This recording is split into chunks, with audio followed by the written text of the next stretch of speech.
ভাবুন তো, আপনার চাকরিটা হঠাৎ করে একটা মেশিন নিয়ে নিল। আজ পৃথিবীতে এমন একটি প্রযুক্তি এসেছে যা মানুষকে হারিয়ে দিতে পারে অনেক কাজে। এই প্রযুক্তির নাম হলো আর্টিফিশিয়াল ইন্টেলিজেন্স।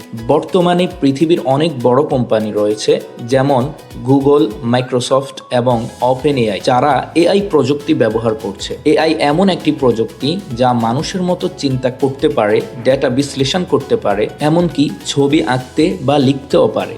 এআই আসলে হঠাৎ করে বুদ্ধিমান হয়ে যায় না, এটি অনেক তথ্য থেকে শেখে।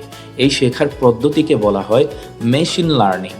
উদাহরণ হিসেবে ধরুন, আপনি যদি প্রতিদিন ইউটিউবে প্রযুক্তির ভিডিও দেখেন, তাহলে ইউটিউব কিছুদিন পরে আপনাকে একই ধরনের ভিডিও সাজেস্ট করবে, কারণ সিস্টেমটি বুঝে যায় আপনি কি পছন্দ করেন।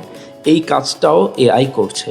আরেকটি উদাহরণ, আপনি যখন ফোনে ফেস আনলক ব্যবহার করেন, তখন ফোন আপনার মুখ চিনতে পারে।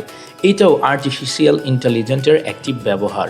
আজকে এআই শুধু ছোট কাজেই সীমাবদ্ধ নয়, এআই এখন ছবি তৈরি করতে পারে, গান তৈরি করতে পারে, গল্প লিখতে পারে, ভিডিও বানাতে সাহায্য করতে পারে, এমনকি কম্পিউটার কোডও লিখতে পারে।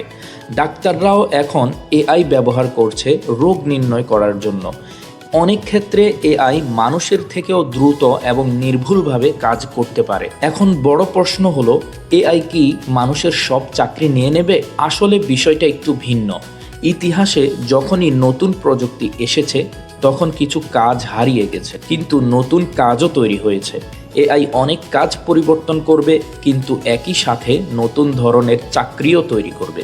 যেমন এআই ইঞ্জিনিয়ার, রোবোটিক স্পেশালিস্ট, এই ধরনের নতুন পেশা ইতিমধ্যেই তৈরি হয়েছে। তাই ভবিষ্যতে টিকে থাকতে হলে আমাদের নতুন প্রযুক্তি সম্পর্কে জানতে হবে, কারণ ভবিষ্যতের পৃথিবী হবে আর্টিফিশিয়াল ইন্টেলিজেন্সের পৃথিবী।